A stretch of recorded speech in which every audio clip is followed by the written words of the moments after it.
Bonjour, voici, une vidéo qui reprend un peu, les questions auxquelles on a répondu en live.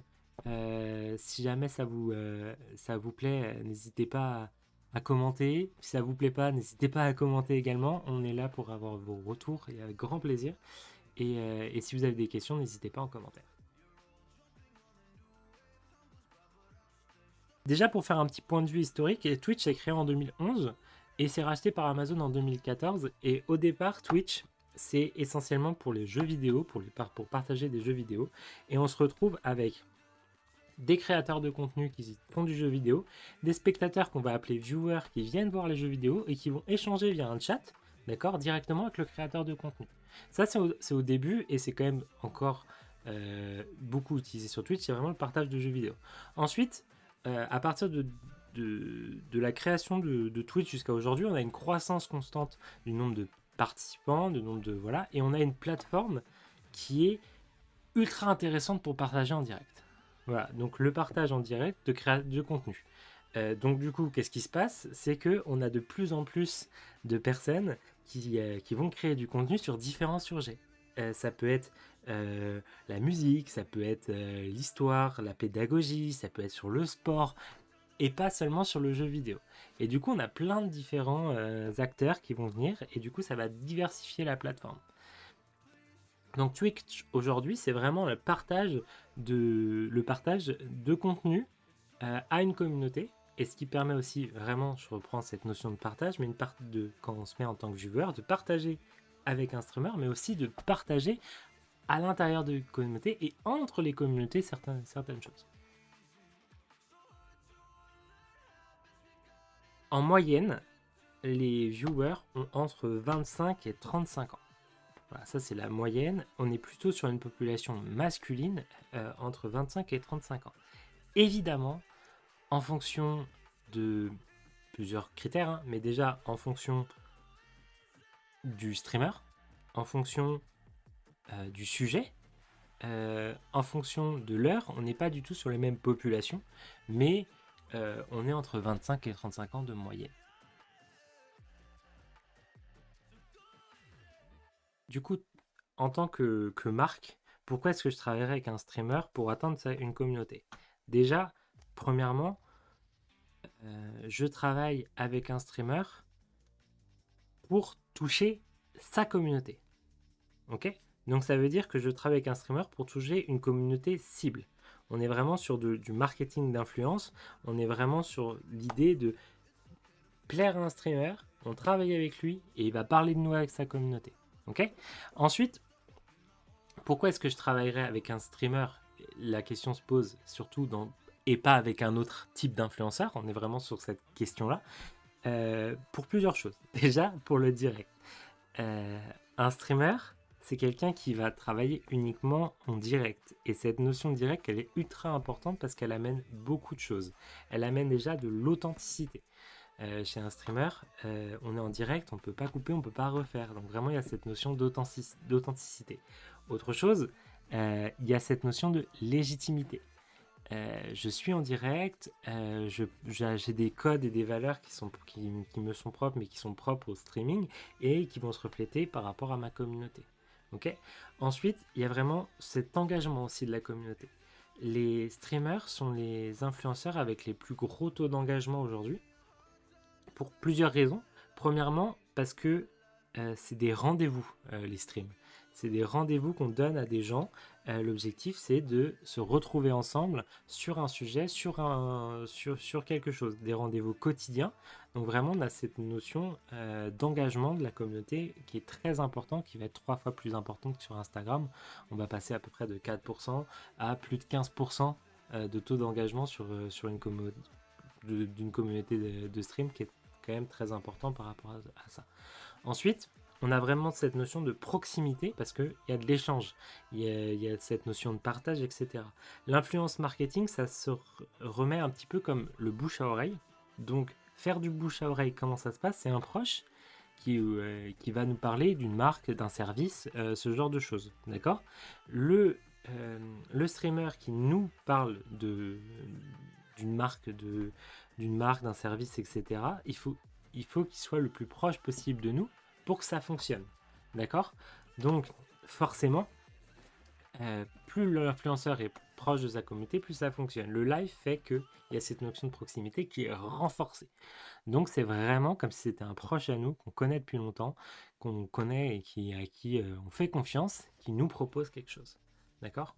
Donc, c'est pour ça que c'est super intéressant de travailler avec un streamer. Donc, vraiment, le live renforce cette idée de communauté, de voilà, d'appartenance et surtout cette notion de proximité. Et enfin, tout ça, ça entraîne un retour sur investissement, mais aussi et surtout, ce qu'on oublie souvent, ça entraîne de la fidélisation. Pourquoi? Parce que les streamers ne sont pas des personnes qui sont là pour faire de la publicité, ce ne sont pas des panneaux publicitaires, ils travaillent qu'avec des marques sur lesquelles ils ont confiance, ils ont envie de travailler, donc forcément, bah, quand ils travaillent avec une marque, c'est qu'ils la conseillent là, mais vont la conseiller à un instant T, un instant T plus 1, T plus 2, voilà. Et pas seulement juste sur l'idée de partenariat, voilà. C'est que ça va durer dans le temps, donc c'est ça qui va être très intéressant. Et on a vraiment beaucoup plus de fidélisation de ce point de vue-là. Peut-être que le jeu vidéo ne convient pas à ta marque, ton produit, un type de jeu vidéo ne convient pas à ta marque, ton produit, et encore j'ai des doutes. Est-ce que ça dépend comment on le tourne? Mais peut-être. Prenons ça.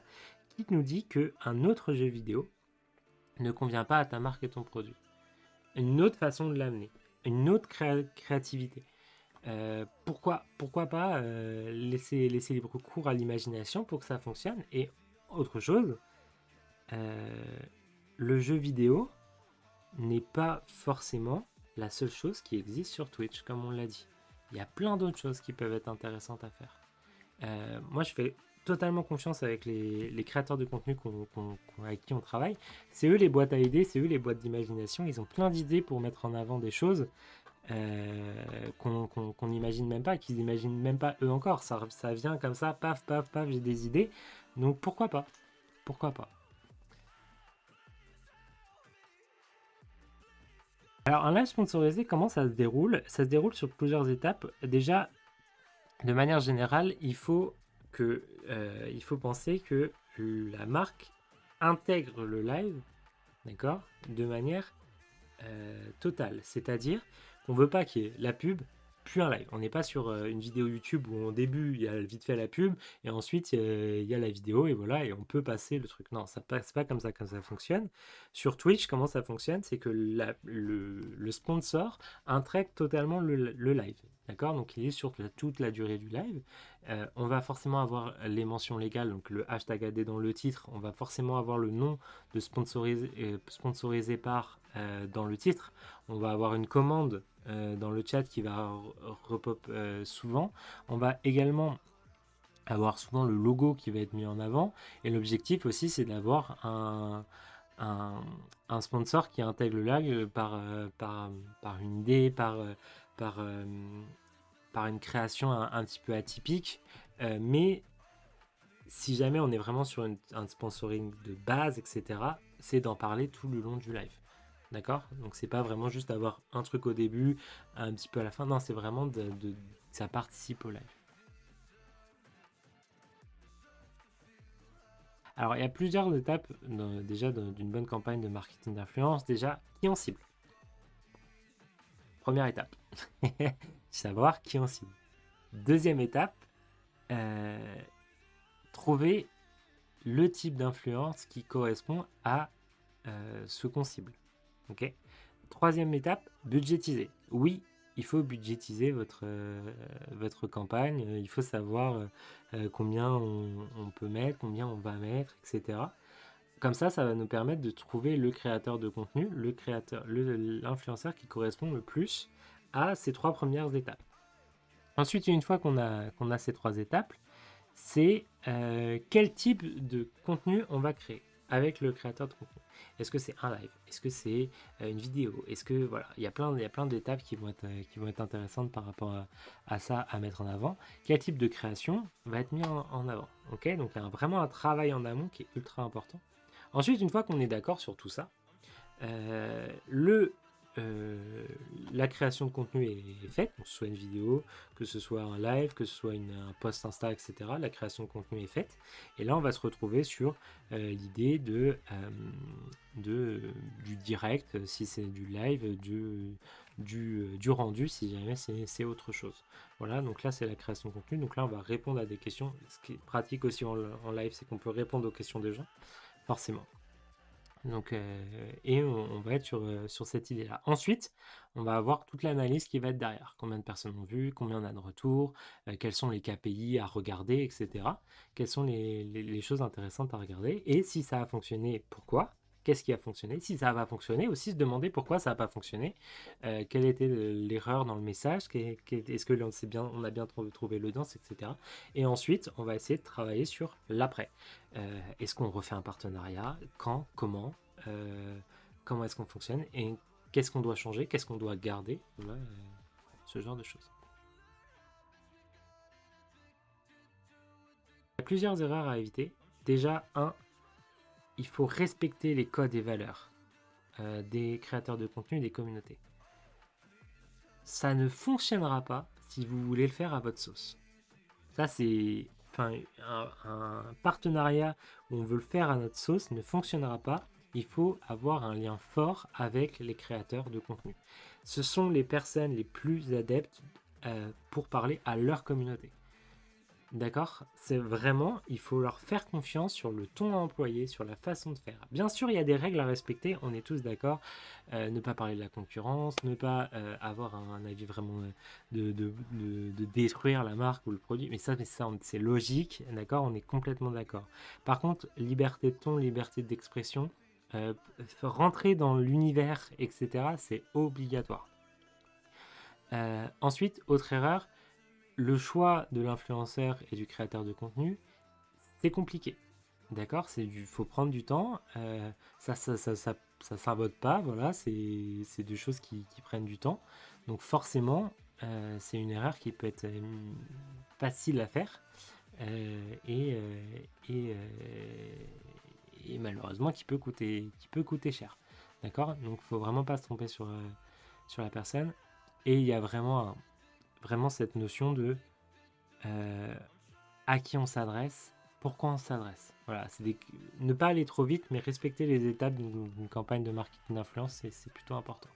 Merci d'avoir suivi cette vidéo. Si jamais ça vous plaît, ce genre de format, n'hésitez pas à nous le dire. N'hésitez pas à commenter si vous avez des questions, on est là pour y répondre. Vous avez également notre contact. N'hésitez pas à nous contacter. Et puis on prendra vos tours avec beaucoup de pertinence. Bonne journée.